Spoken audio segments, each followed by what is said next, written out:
Well, tēnā koutou katoa, no America ho no te tematanga, ko te taita toku maunga, ko waitaki toku awa, ko ototahi toku kainga ina nei, e roia toku tunga mahi o Parry Field Lawyers, ko Steven Moe toku ingoa, no reira ngā mihi kia koutou katoa.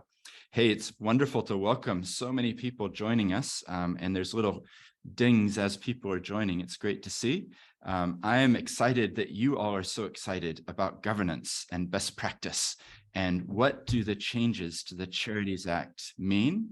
That's our topic for today. So for those of you I haven't met yet, my name is Steven Moe, and I'm a partner at Parry Field Lawyers. I'm based from Otautahi, Christchurch, but doing work across the country. So last week I was in Auckland, and I'm back in Wellington in a couple days. We're really trying to empower what I call the for-purpose sector, rather than the not-for-profit sector, the for-purpose sector. And so this is the third in a series of webinars that we've been running. And the first one was 2 weeks ago, and we were talking there about some of the key changes to the Charities Act in the form of a bill. And then last week, we held a session with Zoe Padaman from Chartered Accountants of Australia and New Zealand, talking about the new act and accounting and regulatory reporting type of concerns.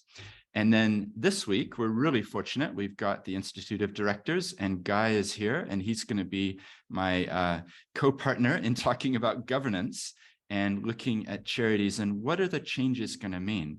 So just before we get into that, to set the scene, I think most of you will be aware and familiar that the Charities Act has been around for a while now, getting close to 20 years. And it had always been intended that there would be a review of it. And so in 2017, when Labor came into power, they had one of their principles that there would be a review. And so this is the end of that. This is the result. It's not a first principles review. It's not a wholesale changes type of review. This is more of what I would call a tweaking and amending and changing a couple things, but really important that we know what the changes are. And the reason is that until the 9th of December, submissions are open on the changes. So this is democracy at work. This is your chance to have input into the rules that will apply to charities. And who knows how long this will be in place, how much longer it will be going for before there's another review like this. So one of the main reasons for doing these calls is I want to encourage you to go and read the bill yourself, to have a look at what is being proposed, and then to submit. And if you didn't hear me last time, it's not that difficult to submit. It's actually, if there might be one topic that you take from today and you write one email and it's 2 sentences, but it gets your voice heard about that issue that you might care about. So the bill was introduced at the end of September, and 6 weeks was given to reply or submit to the select committee. Some of us felt like that wasn't long enough, particularly at this time of year. I don't know about all of you, but Christmas is around the corner. There's a lot of different things happening. So we ended up writing a letter to the select committee, and I want to acknowledge Sue Barker, who was instrumental in that with me, to write a letter with 120 charities asking for longer. So it was extended by 1 month. So this is the moment to learn, digest, and then hopefully take action and provide a submission so that the select committee can really hear from a range of voices. So that's all the background that I wanted to give. And I also wanted to introduce Guy.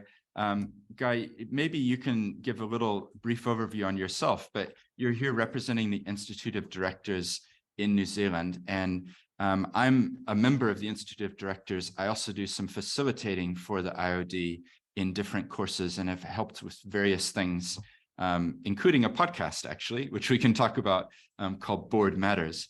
But there's more than 10,000 members of the IOD across New Zealand.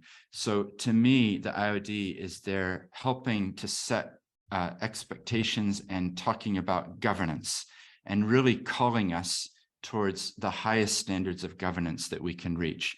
So when we found out that this submission date had been shifted, I reached out to Guy, and he immediately answered and said, absolutely happy to do a session about governance and the Charities Act. So that's what's led to today. So Guy, I might just ask, do you mind introducing yourself a little bit? Where do you sit within the IOD team? And then we're going to get straight into some really interesting questions. Yep. So tēnā koutou katoa. I'm Guy Beatson. I head the Governance Leadership Centre within the Institute of Directors, which is a small team which has 3 fundamental roles.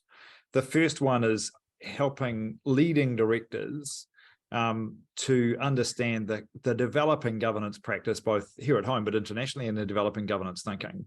We've got a role in the middle, which is about just promoting governance best practice. And some of these legislative changes, including the Incorporated Societies Act, but arguably these Charities Act changes are part of that process. The last piece of this, I'm also the registrar of the Institute, and that's a role that's about being the upholder almost of the rules of the Institute. And recent rule changes mean that there's been much more focus on professionalizing the director community. And there's some links between that role and some of the things that are in these new Charities Act amendments, or the proposed amendments at least. I've been in the role for about 10 months, so I keep coming back, so it must be all right. I think it's a real privilege to have the role that I have and be able to do things like this, where we actually promote the value of governance, but also highlight some of the things where maybe there's legislation that supports that, but also arguably in this conversation talk about some things that actually sit outside the legislative frame, which may be adjunct to some of these changes, and indeed were talked about as part of the consultation way back in 2019. That's great. Thank you so much. I'm really looking forward to this because, well, for me, governance is one of those things that I think any organization can be aiming to learn and to grow and to do better. So this is a chance for us to really download some insights and understand that framework. Just before we get into the first question, before we started recording, we were using the chat to say where we are and what the weather was like. So I know everybody knows how to use the chat. So Guy and I would love to have your questions. So as we're talking, please use the chat and type in your questions. We will, towards the end, after we've gone through our back and forth of questions, we will open it up as well. If you would like to come off of mute and show your face and talk, we would welcome that. We would love to hear your thoughts, particularly those of you who may be on boards of charities or, hearing insights. What do you think is going to be a really key concern? So that would be great. Also, if you look at the chat, you'll see that Sophie, who's my colleague and is in the same room as me, she's going to be typing in links to things. So feel free to be clicking and looking at articles or other things. For example, we've done a guide for how to make a submission. We've done a guide on the key changes. So I think we're ready, Guy. Let's plunge into this. Question number 1. I think this is a really interesting one, and we've touched on it in the previous 2 sessions as well, looking at the definition of who is an officer. And I know there's a lot of questions about this. And I understand there's a desire kind of behind the scenes that we start getting an alignment across legislation so that the health and safety regime and incorporated societies and charities, that there's kind of a movement coming together. But can you just explain from your perspective of your reading, I guess, of what's proposed? And it's really in, for those who are following along, clause 4 of the bill sets out the definitions. So we're looking at that clause 4. What is the definition of an officer? Do you want to tell us what it is that it says? And because I guess my departure point on this, when I first came across this and looked at it, and got some advice from David Campbell, one of my team, who's supported me in doing this, my first instinct around this was that officer definition was about governance, and I kind of then got some advice and looked at a bunch of the stuff that's around the place, and it became more clear to me as we read more stuff into it that actually wasn't the intention. And one of the things that we've found really useful, and it's one of those things where if you look at the explanatory note to the bill, at the end of that explanatory note, there's a range of linkages. And one of those links is to what's called the regulatory impact statement.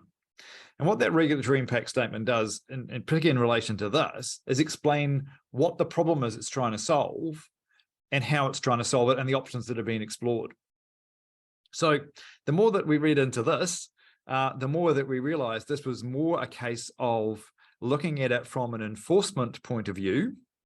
So if there were issues with a charity or the way it was performing or the way that certain people who had influence on the charity were performing, that the regulator could take appropriate action.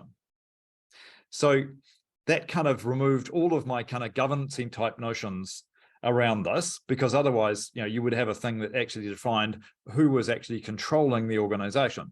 The way the legislation's been drafted, it makes the point that says actually there are some people controlling this organization or this charity who have some level of responsibility for it, who may not be the governors of the organization. Now that cuts against almost everything we're writing about organizations and writing about governance. But it's that difference between the thinking about governance on one side and the regulation piece, or the things that the Charities Act regulators actually have to do. But I think there are two other considerations. The first one is, if you look at something like the Health and Safety at Work Act, it also refers to officers. And the more that, well, certainly I've thought about that, and others have thought about it too, you end up in an interesting place. And it strikes me, and we put this in our 2019 submission, we broke down the different sorts of organizations that were charities. And a very small number, about 3.5% from memory, were companies. A larger number, about 25% or so, were incorporated societies. And that's kind of important given the other Incorporated Societies Act changes. About 38% from memory were trusts under the Charitable Trust Act, and the rest was sort of various forms of trust or other unincorporated bodies. That's a bit like what happened with Health and Safety at Work, because it has to cover a whole multitude of entities. So you couldn't at that point say it's about the trustee, the officers are just the trustees, or the officers are just the board members. So I guess I came at this in the end from the perspective that says this isn't actually about governance. Yes, there's an overlay with it, but it's not the same. And it has probably more similarities to the Health and Safety at Work Act, the Incorporated Societies Act, and so on. That's where this has been drawn from, rather than from almost the governance handbook, if you like. I see. So are you thinking then that in a way that we could focus on the wrong things if we're just looking at the definition, because the duties and things have been clear for a while? Yeah, what do you think the practical step would be here for people listening who might want to be submitting, or do you think there needs to be some clarification? Oh, I mean, well, I guess there's two thoughts with that. One is to see this through the lens of the way in which this proposal in the legislation has been put together. So understanding that genesis, I think, becomes really important. There's a second question, and we're not landed on this at all, is a question about whether or not a provision like this needs to serve two purposes. It needs to be clear about the governing leadership piece of this, and it then also needs to be clear about who's responsible or has influence on these organizations from that regulatory perspective. And I guess there's a third thought, which even if they didn't change it, the idea outside of all of this is either some guidance or some thinking, or the board as part of some of the, or the trust or the board where there's proper governance here, thinking about how they distinguish between who's governing and who's an officer, or who's kind of as part of the management, if you like. Getting that separation is kind of important. And I guess there's a related thought. If you think about some of the ways that directors and officers insurance works, that also falls into the same piece, because in some senses it says we're going to insure everybody who has an influence on this organization who's actually liable. But in that instance, we're really clear, I think, particularly with corporates, but actually with incorporated societies too, where there's that form of insurance, which includes the Institute of Directors. Who's a director? Who's the governor of the organization on the board? And who's someone who's part of the senior leadership or the senior management, who's also covered by that wider officer definition in the case of that insurance, but there's a different reason for doing it. So I think there's kind of two related thoughts in there. One is thinking about whether or not the legislation itself needs to change, to be much clearer about who's governing. And the second thought is, if it's from that regulatory perspective, is this the most effective way to do it? And I guess there was one final thought that came out of a conversation I had yesterday, actually, which is, if you take the definition that's in there now, in the bill, you could end up in a situation where a major funder was also an officer. And whether that's intended or not is an interesting question. But they too, if let's say they were the single funder of a charity or a major donor, could they exert influence in a way that actually fell within this definition? And in our minds, I'm not sure that we're clear whether that was intended. Certainly reading the regulatory impact analysis, that doesn't seem to be the intent. Yeah. Well, that's really interesting. Thank you for those insights, because I think this, for me as well, this has been a point where I've been wondering, like the officer, because I think for most of us, if we see officer definition, we immediately are thinking governance. And what you're pointing out is actually it's more about the management and the administration. And so if we're not clear about it, then that's going to lead to confusion in my experience. And this is the moment to get clearer before the legislation gets passed. So this definitely would be something that people I would encourage them to obviously read it yourself, but have a look at and think about what your submission might be. That's really helpful. Because of course, the other thing is like, somebody had raised this before, who has significant influence?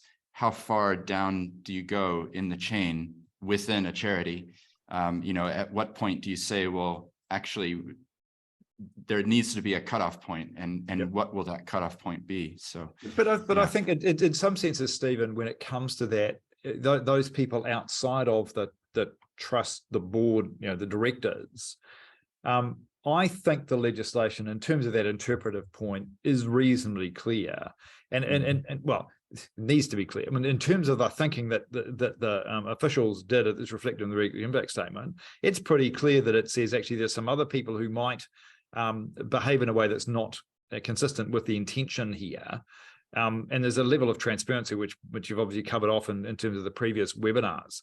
But there's also the potential for fraud and so on and so forth. And the obvious candidates around this are people like treasurers or an executive director of the trust, those kind of people in those senior management roles, which I think is pretty analogous to the kind of directors and officers insurance thing that I talked about before. Yeah, no, that's really good. Thank you for that. I might talk with you as well, because we have a couple notes that we've made to prepare for this, and it might be helpful if we can circulate those to people who are listening, so we can have a discussion and see if that would be okay, because I think it is helpful. The more information people have, the more informed they can be to then make a submission. So just turning to a different topic, because we're going to cover a bunch of things, and just a reminder for those who've just joined, use the chat function to let us know what your questions are. I see there's a couple appearing there, but I'm not turning to them yet. I have a question for you, just thinking in terms of the annual review requirement for charities. So this is going to be, what do you think the impact will be of a proposed annual review of the Constitution, or I guess it would be the trust deed, depending on the circumstances? This is something that they'll have to, I'm not sure if we know the detail, but it will be some sort of a tick the box if you've considered your rules or something like that. Any thoughts on that from a governance perspective? So I guess we're slightly in two minds about this. So the two minds kind of run like this. It would be really great if there were ongoing attention to what I think they describe in the legislation as the governance processes for the charity, where there's a substantive board. And that's largely because we encourage, at a broader level, board evaluations, probably every couple of years, but nevertheless, board evaluations to see how well those governance things are working, how well the board's working, all those other things. The difficulty it depends on the level of what that annual review is. And somebody's put in the chat, annual reviews unnecessarily cumbersome. I think we'd agree. But the risk here is that the kind of the intent of this, or even the possibility of impact on good governance, gets missed, partly because it's too frequent, So the annual review being unnecessary cumbersome is absolutely right. But you could end up on the flip side of that. And you could end up on the flip side, which is it just becomes part of the annual return. There's a once-over lightly review of the Constitution or the rules or the governance processes. It just becomes a tick box, and the whole opportunity to look at how the governance is working, whether you want to make changes to it, whether you want to think more about some stuff outside of the rules, which might be your skills matrix for the board, the way in which the interface between the board and management's working, all of those other things kind of gets missed. So I think a lot of this depends on partly on intent, but also follow through. And if it still ends up, as you were talking about, at the tick box end of the spectrum, one, it's just completely unnecessary. But on the flip side of that, you also miss the opportunity to look at the governance of the entity as well. Yeah, those are really good insights. And I have to agree with you. I'm also in kind of two minds here because I can't tell you how many times I've had charities approach us, and we're dealing with dozens of charities, and the number of them who haven't looked at their rules for literally decades. And you look at it and you go, you know, this was drafted on a typewriter in 1947, and it's still your rules. Like, it's amazing how, you know, they did things well in the olden days, but also you probably could modernize it, update it. There's things like the Trust Act 2019, which have changed the landscape of trustees and different things. So I kind of like the idea that people are forced to look at their rules, because I see that the health of organizations often isn't, you know, they're just not doing it. They're stuck in the bottom drawer somewhere, and nobody's looked at the purposes for years. So on that side, I can see it, but I also worry if it is just more of, oh yeah, we're happy with our rules, tick the box. Yeah. So yeah, but it's an interesting tension though too. And Roz has made the point in the chat that does it need to be legislated for? I think it depends on what it is. And I guess there's a couple of observations about that. One is we are looking at governance good practice, and we look at that in terms of the 4 pillars of best practice governance, which is kind of the Bible for governance for the Institute of Directors and its members. What we see in that across a whole range of organizations, not just charities, is a really strong focus on compliance and holding to account, mostly on the compliance piece, which is all about just legal compliance. There's not enough focus, in our view, on the strategy and purpose piece and the culture of the board piece.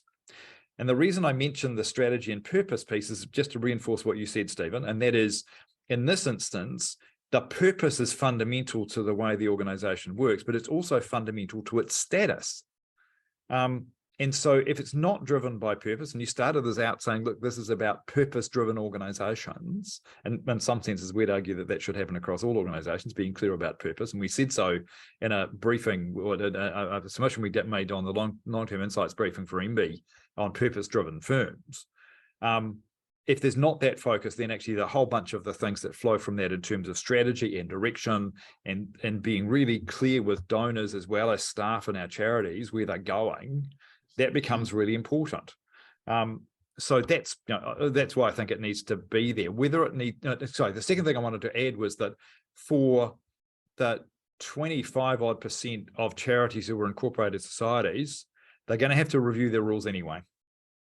If they're going to re-register come October next year, or from October next year through to April 2026, those rules are going to have to be reviewed. And if they have the sort of constitution you were just describing a while back, well, that's not going to fit with the new requirements of that incorporated societies legislation anyway. Yeah. Oh, definitely. Yeah. Well, yeah, we're singing off the same song sheet here, because that Board Matters podcast I mentioned with the IOD, one of the things that came through as a loud and clear theme there was that boards should be looking to the future, you know, thinking about what's coming rather than looking just at the past and what was the attendance at the last event or whatever. You need to be forward looking. And part of that is being clear on what your purpose is to inform your strategy, to then go out and do what you're meant to do. Sophie's going to type in some links, because you mentioned incorporated societies. we have a hub all about that. So I'm not going to go into it, but we've done a lot of resourcing for people to know how to update their rules, because I agree with you, it's massive. Not enough people know. 24,000 incorporated societies. And the second thing is, I totally want to echo that businesses need to be aware of what their purpose is as well.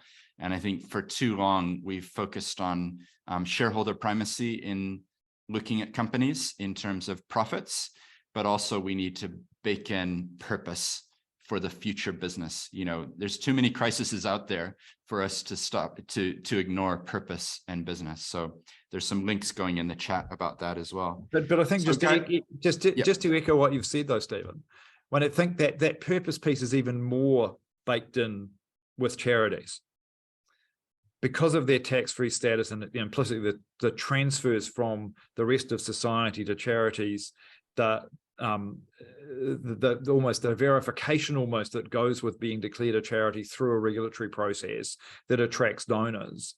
The transparency, which is more than just the reporting stuff you talked about in the last version of these, it's about making sure that there's some level of accountability.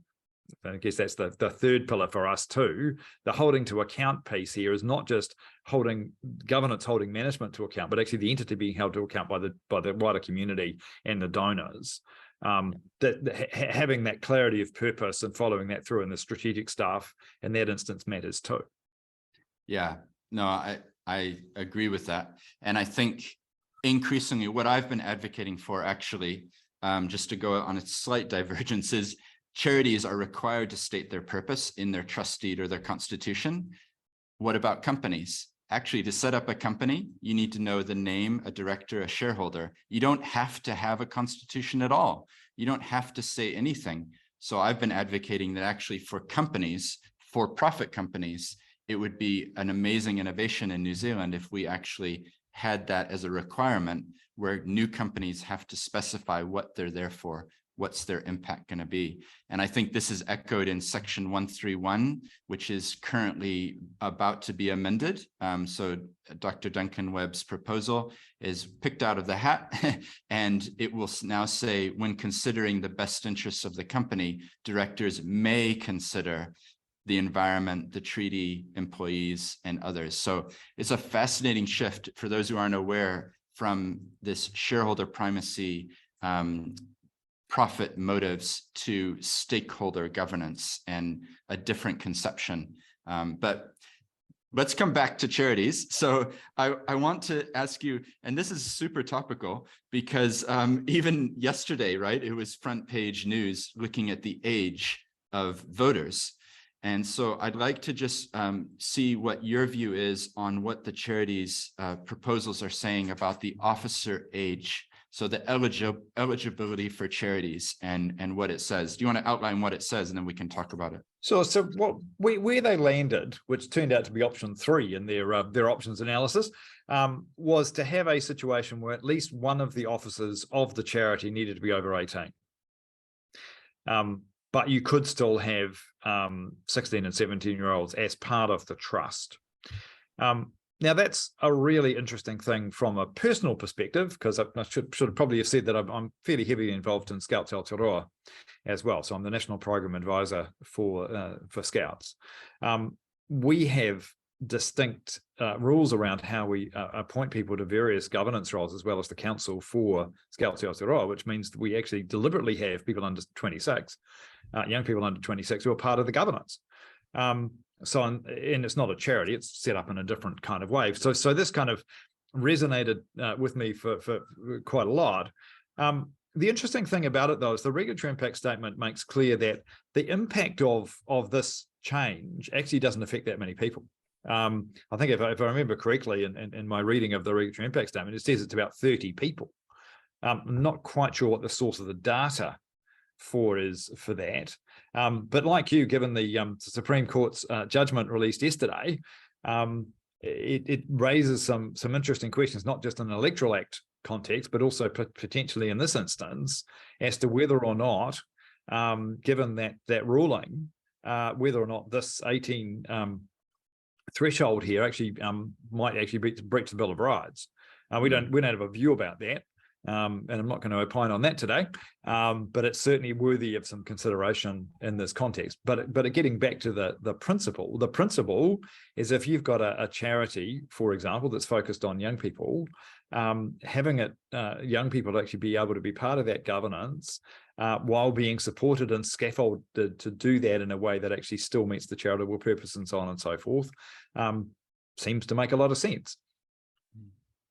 Yeah, no, I agree. It's going to be interesting to see how it plays out. And obviously, at the moment of recording this, it's kind of a brand new decision of the court. But I wonder if that's something that needs to be taken into consideration as well when we're looking at definitions.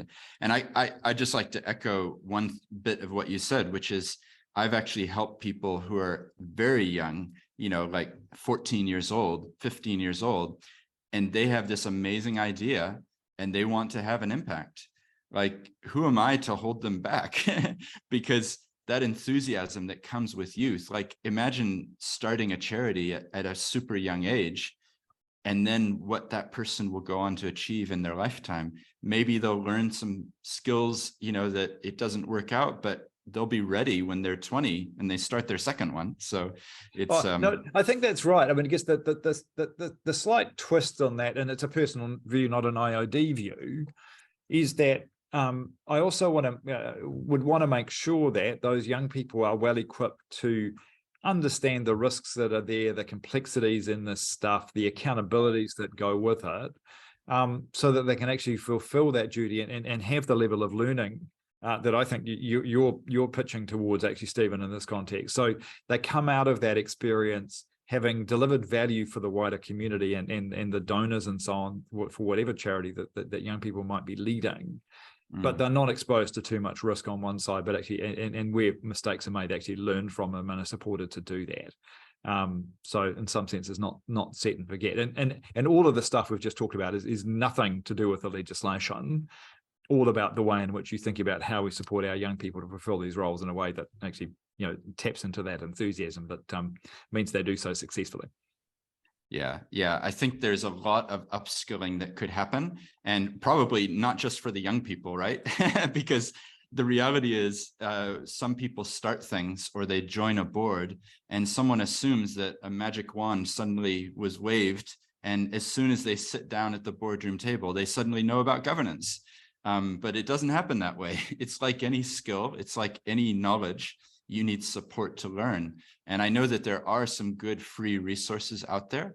I know the IOD has a NFP hub, a not-for-profit hub, which has a lot of free resources. There's also some community governance codes and things which have just been released. So if you're not aware of it, there is good material. And I'm aware that lots of you joining this are fellow lawyers or accountants or professionals. So yeah, instead of just giving the clients the documents, let's try to point them in the right direction for resources or courses or other things as well. I know Community Networks Aotearoa, they've got a great, I think about a series of 8 on governance. And the first one is free, looking at the treaty and things. So there's some good resources out there. And I'm sure, Roz has put 10 modules. So there's 10 modules there. Roz, why don't you put the link in the chat as well, because people can find that. So Guy, we're jumping from topic to topic, but the reason is that there's quite a few governance related things to talk about. People may have thought, oh, there's not much happening, but actually there is.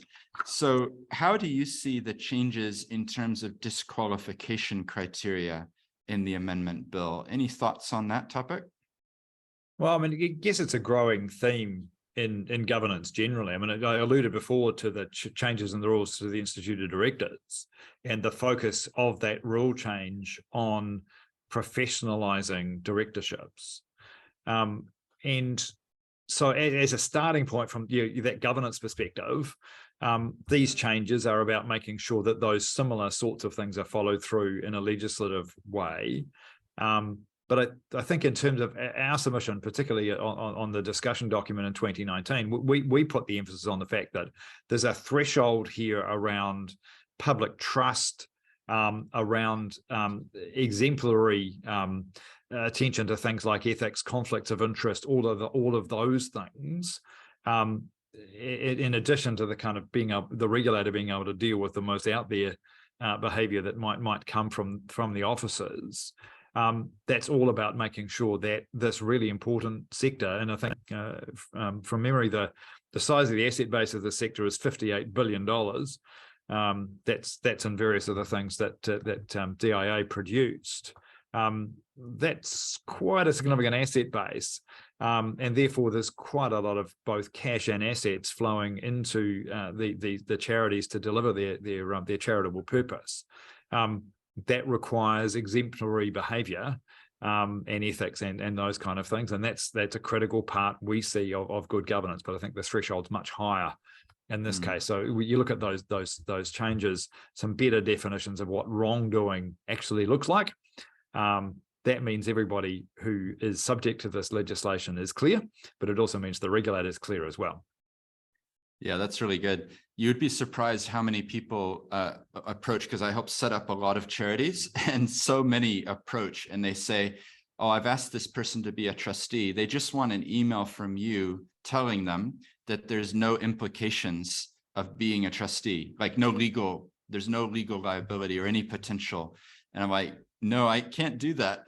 You need to make sure that everybody knows when you become a trustee, when you become a board member, there are implications.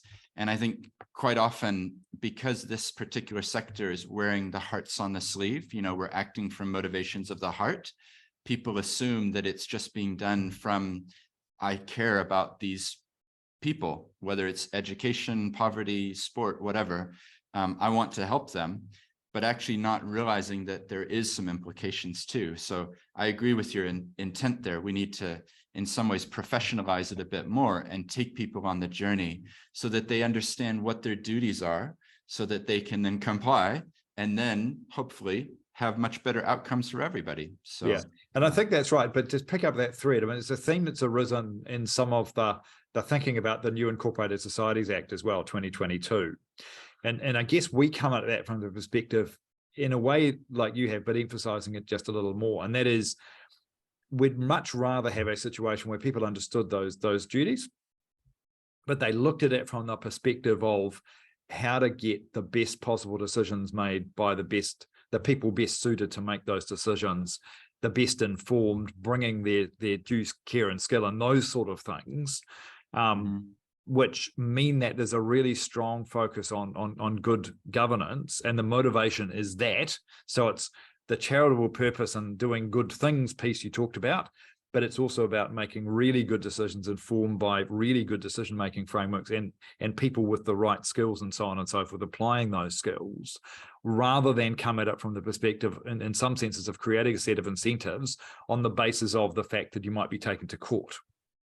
And we emphasize that even in the compliance part of the 4 pillars of best practice governance, where we say you're much better to look at this from doing the right thing for the right reason, in order to be able to stay out of that legal jeopardy on one side, but also the kind of conversations in some of these cases where you might have that conversation with insurers.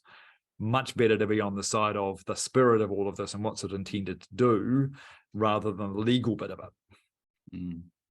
Yeah, I agree. And just a reminder for people that the reason we're talking about these topics is to hopefully upskill you, inform you, so that you can then go have a read of the bill yourself and then make a submission.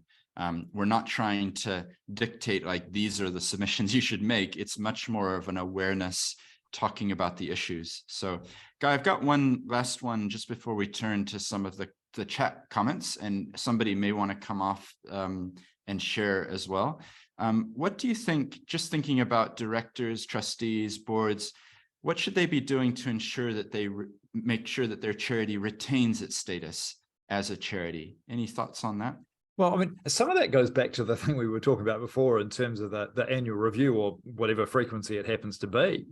The idea that there should be that focus on purpose, that there should be a level of clarity about that, and that is an ongoing duty. And I guess it's worthwhile saying that in terms of the bill's really clear about all aspects of the legal framework, if you like, continue to be in place for all charities at all times.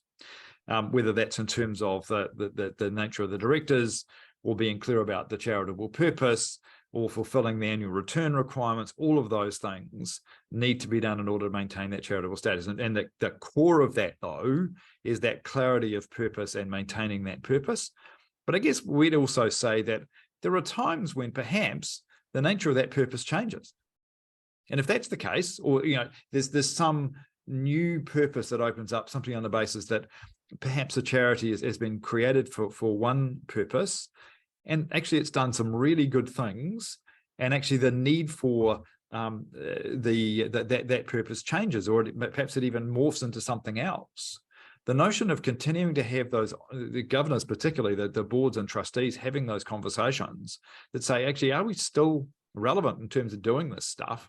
And should we be moving into something else? Or, I guess related to that, which is kind of not part of the bill, of course, we've got a whole range of very, very small charities around the place, and not-for-profits more broadly.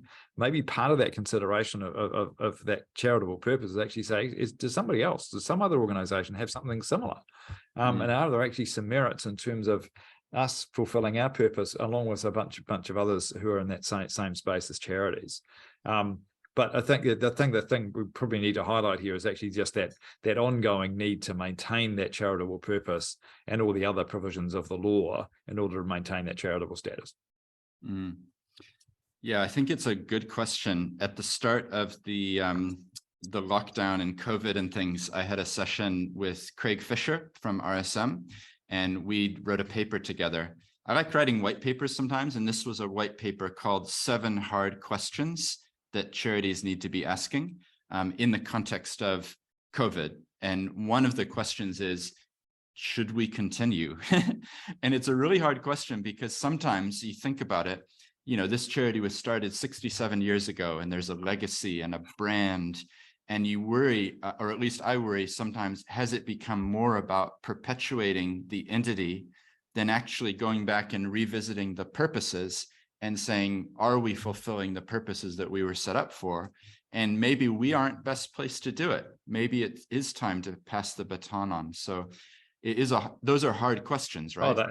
They require courage, right? And it's easy for you and I to sit here and have this conversation.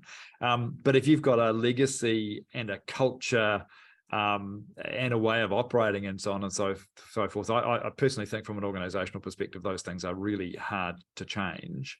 But indeed, the other thing we would say in terms of this governance stuff, whether it's boards, trustees, or whatever, is actually that's part of the job. It's that looking over the horizon stuff, looking at the purpose, looking at the best interest of the entity, not just the donors or the members of the organization, and think about where does that take you. And in some senses, we often talk about sustainability in an environmental sense.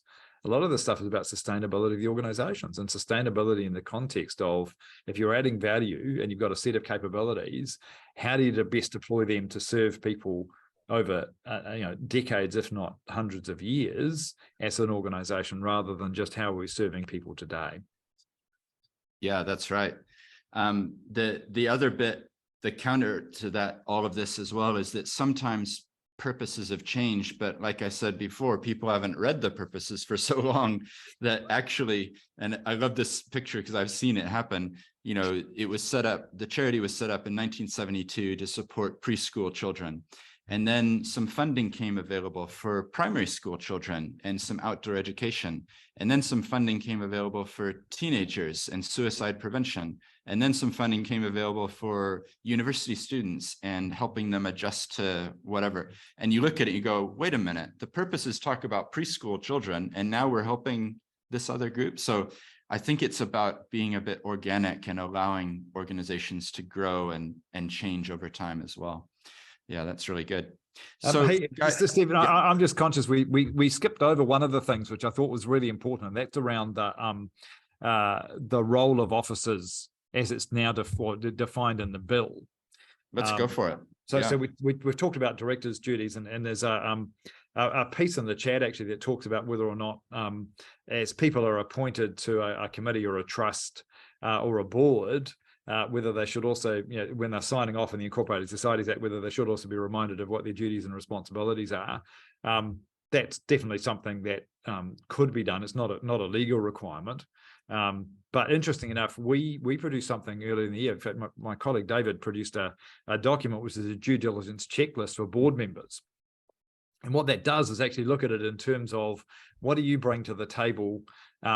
What does the organization bring to the table? But actually part of that due diligence should actually be around those responsibilities. But just turning briefly to the role of officers, I mean, there was a suggestion early on, I think, that perhaps the legislation could go a step further than the proposals in the bill do, and have a governance code and a bunch of stuff like that.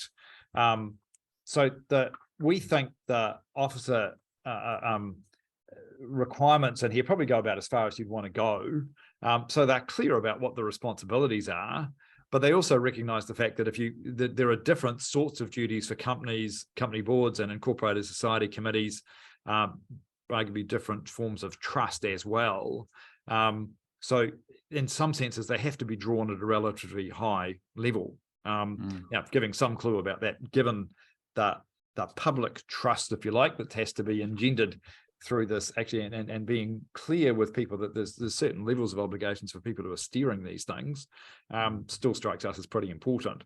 But interestingly enough, when one of the things we put in our submission in 2019 on the discussion document was around governance codes, and we pointed to the fact that there were a whole slew of them already available within New Zealand, codes of practice, corporate governance in New Zealand, principles that the Financial Markets Authority put together in Sports New Zealand's governance framework. And I think Roz has pointed out this, the governance tick for community governance as well. I'll also draw people's attention, though, to a relatively neat little document that Community Governance has pulled together, the Good Governance Code for not-for-profits.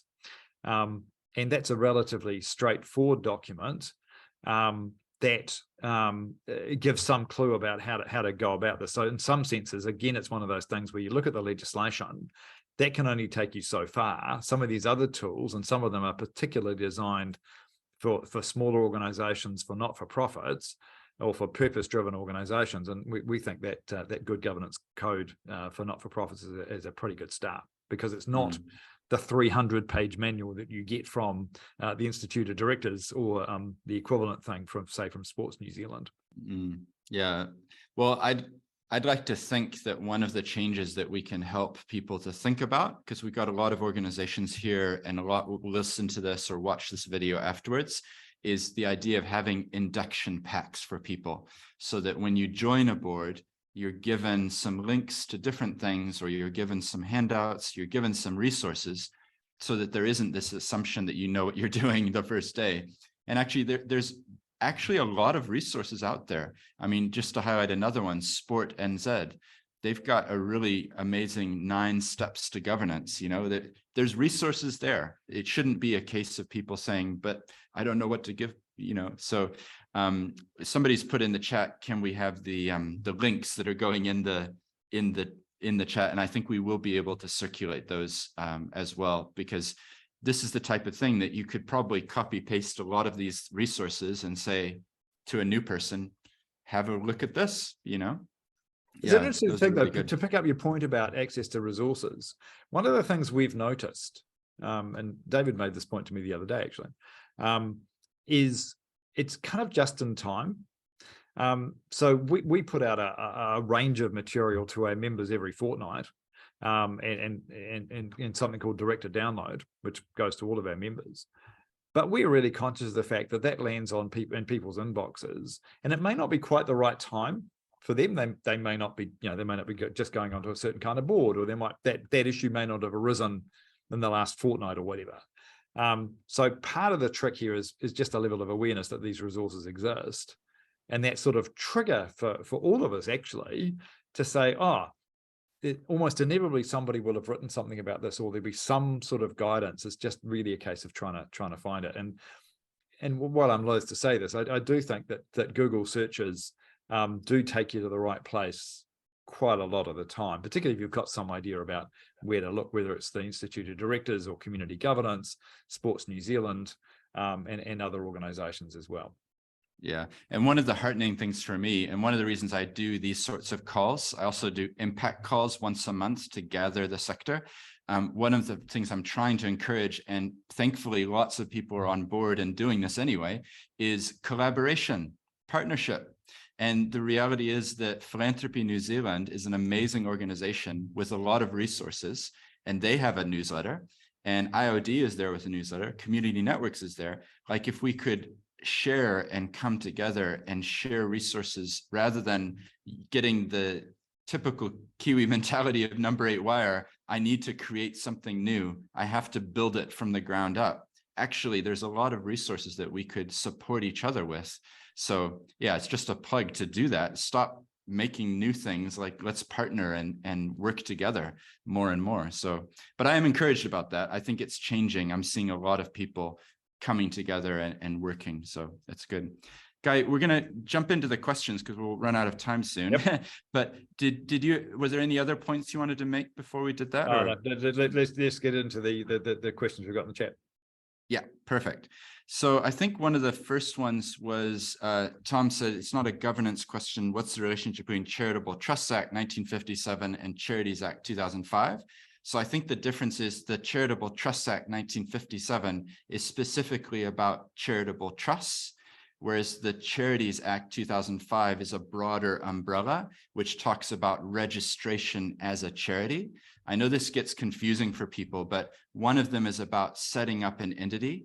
The other is about painting it in the color of becoming a charity. So that's kind of the difference. If you want to know more, then just send me a email or a direct message. Happy to chat more. Roz has asked, what about the further clause where charity services can ban an officer? Doesn't that conflict with employment law if the officer is a staff member? Yeah, have you got any thoughts on that one? Well, that's not something we've thought about, but it's an interesting point. I mean, you do end up in a point where just thinking out loud to some extent, if you had someone who was banned as an officer, well, there's an interesting question, right? If you had a situation where the person who was an officer was actually committing fraud, I suspect you end up in a situation where not only do they end up being banned as an officer of the charitable trust, in which case the charitable trust's status is threatened, but you'd also want to then begin employment proceedings. There is definitely something in there, as Roz notes, though, to explore about the level of consistency between the employment law and this legislation, but you could actually argue that was true in other pieces of legislation as well. Yeah. This isn't, okay, so but I think that the core points that are linked to the employment law. Yeah, so it might be worthy of including in your submission, right? Yep. Yeah, Margaret's put here, given Tier 4 small entities may be given a class exemption by DA for financial reporting, is it possible they may also be given an exemption from annual review of rules or constitution? So that isn't anything that I've seen discussed, but well, yeah. But it goes back to the conversation we were having earlier. What is the nature of that annual review? And I do think, and I guess I'd urge people on the call to think about, if you're making a submission, be emphasizing, well, actually exploring to some extent what you think that annual review is actually for, yeah. And the purpose and so on and so forth. And arguably from our perspective, certainly the thinking we're doing is that it should be oriented more to the governance piece and getting good decision making. And some questions about whether that should be annual. This is not a question of scale, well, unless you don't have a board. So if there's not governance, then don't worry about it. At some level, you could argue, but to the extent you've got some separation between governance of some kind and management, you want those governance processes to be followed through, and that seems to me and to us to be the intent of this thing. Yeah, that's really good. In the chat, Emma and Tefan have put some comments about the ages of officers, which are helpful, but I think we answered that in our earlier discussion about the age requirements and things like that. Oh, but to Tefan's point also, though, is some level of conflict between legislation. To the extent there's conflicts in the legislation, certainly it's helpful for submissions to point that out and basically suggest that officials with the select committee try and work out how to reconcile it. Yeah, that's good. And then Natalia said here, small charities who are also incorporated societies are already working on complying with the Incorporated Societies Act. Do we need to change the approach to be prepared to comply with the Charities Bill? thinking for small organizations, it will be much more efficient to make one set of changes.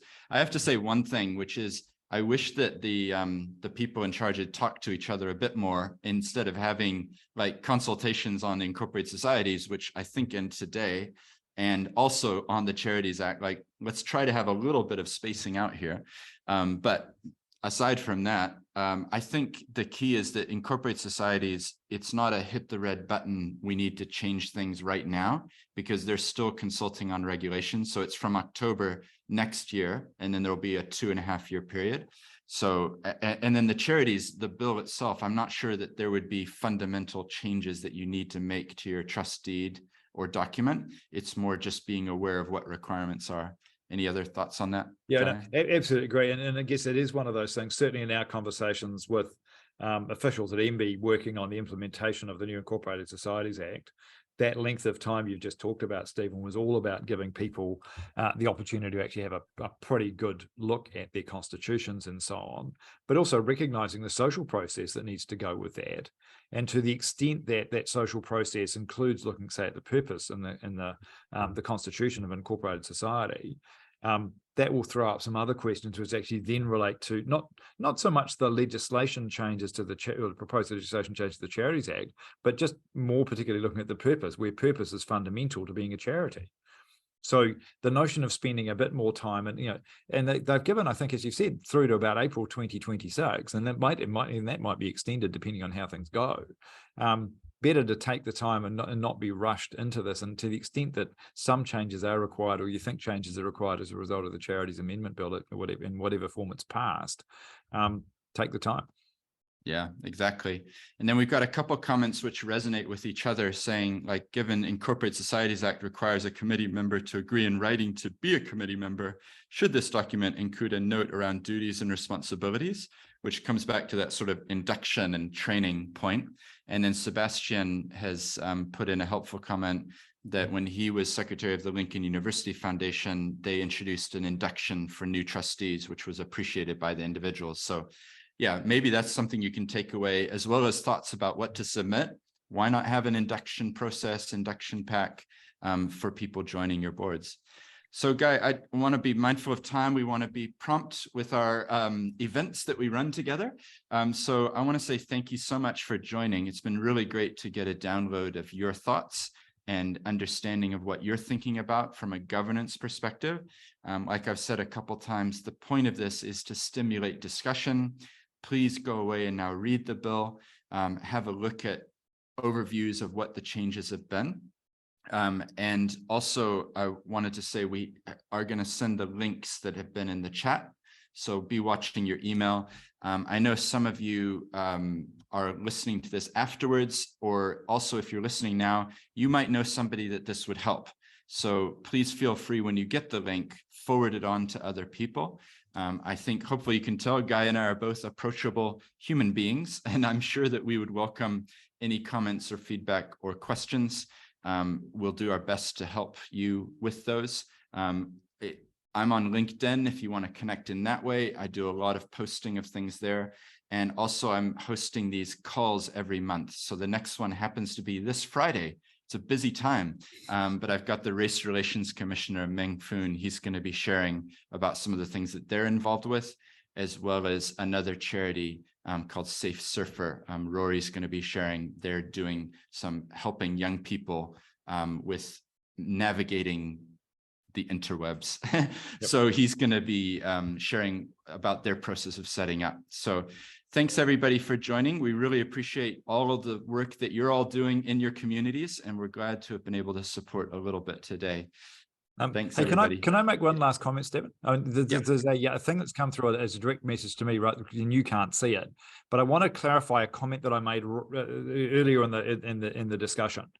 When I was talking about directors and officers insurance, I was using that to think about what the officer definition meant.